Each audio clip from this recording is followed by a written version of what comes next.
Good afternoon, all. CamelbackTrading.org coming to you this Wednesday afternoon, January 17th. We are looking at Window Trader's market profile of the ES and the NQ. So far this year has been the year of what hasn't happened is more important than what has happened. We did finally hold a gap today in ES, minuscule one, and we do have a poor high, but we attempted to go trend up. That failed. So that's 1 out of 8 trend days to the upside have only held. We tried to go trend down. Failed. 0 for 5 on trend days down. We've taken out both sides of the IB 5 out of 11 trading days. We've had lower or overlapping lower value 6 out of 11 trading days. But the bigger question is, what are sellers really getting for their efforts? And I'm not sure the answer right now. Righty holds the gap again, so that's 2 days in a row that they've held their gap to the downside. They're down on the daily. They end with an 11 wide POC. They did not get either IB. I guess you could use this as a pullback low. NQ fills the gap in the last time frame and goes out with a tremendous price probe. So they go out with an afternoon pullback in I, a 10 wide point of control, and a price probe. And we go out with a poor high and a 9 wide POC. That's it. H period would have been an afternoon rally high till we took it out. We also held our gap in both SPY and ES, but not by a lot. The volume with this kind of action, nothing great at all. The volume's only 64 million shares right now. It is our smallest range of the year, $2.92. So that's our first range under $3 this year. It's weird. I had a good day, but again, it was all in the morning. I thought I saw the market pretty good, especially NQ, but didn't do much. In fact, I'll go over everything in a minute. It's weird. Earlier when we were down here, the room was asking me, do I think we're going to make a new low? I said, I think we have better odds of getting a 9 wide POC than to make a new low. And if we do make one, it's not going to be much of anything. I also said I wouldn't doubt if NQ does fill that gap. NQ is acting better. ES lowered their POC throughout the day. NQ raised their POC throughout the day. NQ never took out the IB low. ES took out both of them. ES had a poor high, NQ didn't. It just felt that NQ was acting better, even though indice-wise and everything, we weren't much different, right? We both closed down, over 0.5%. But it just felt different. So earlier, let's go over what I did do. So in the morning, I did take a short against the opening in ES in A period. I thought ES was a better trade earlier in today. So in A period and B period, I shorted ES against the opening. Both worked at that time. Then in C period and NQ, I took a short when they against the 144 simple moving average. That worked. And then in D period, took a short against the opening, which worked nicely also. Then I took my first long of the day in E period in ES because we had single prints. Believe it or not, we had a trend day up, and I made some money on it. I did think we would eventually go fill the gap. We didn't, so I'm glad I took off what I did. Now, after that, the only thing I did, but I'm going to go over what I told the room, and again, it's about me showing you what I think the market's going to do rather than my trading.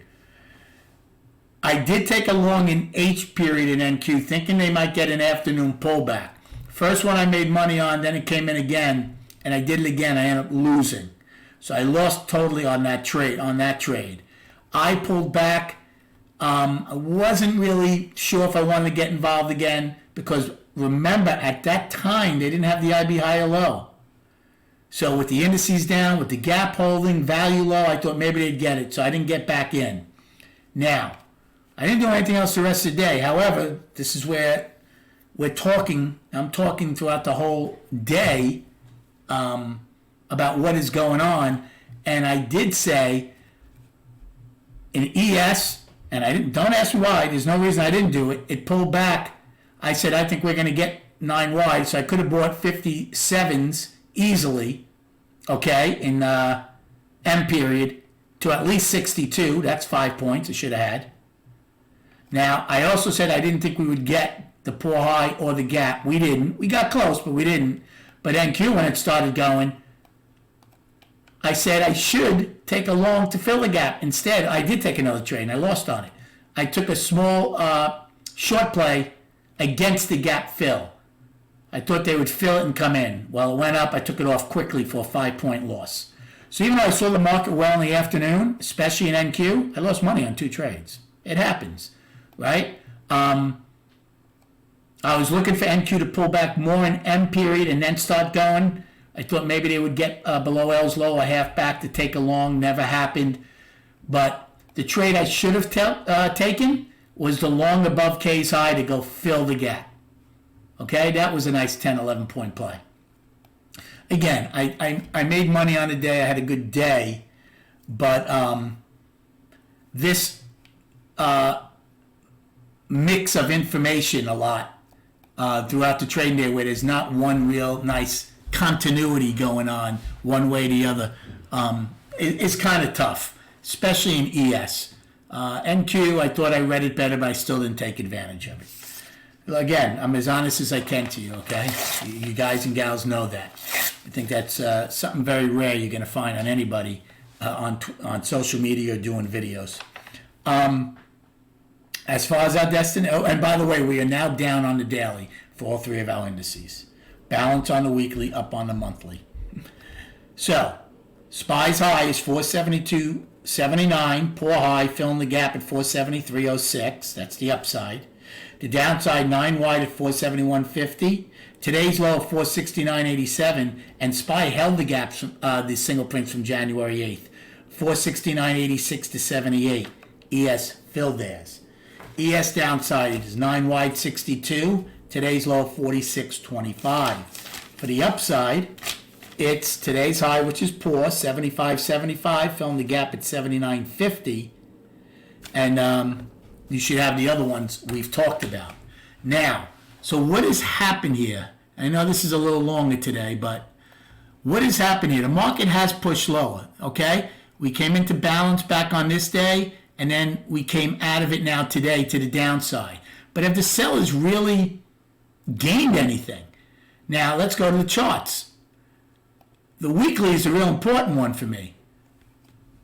We're just still in balance. So even though the sellers have pushed, now it's only 2 days into this week, but it's an inside week so far with 2 days to go. So we're in a 5-week balance right now. So no real damage has been done. Please keep in mind, we one time framed up 9 weeks. We only pulled back 1 week, 3 weeks ago.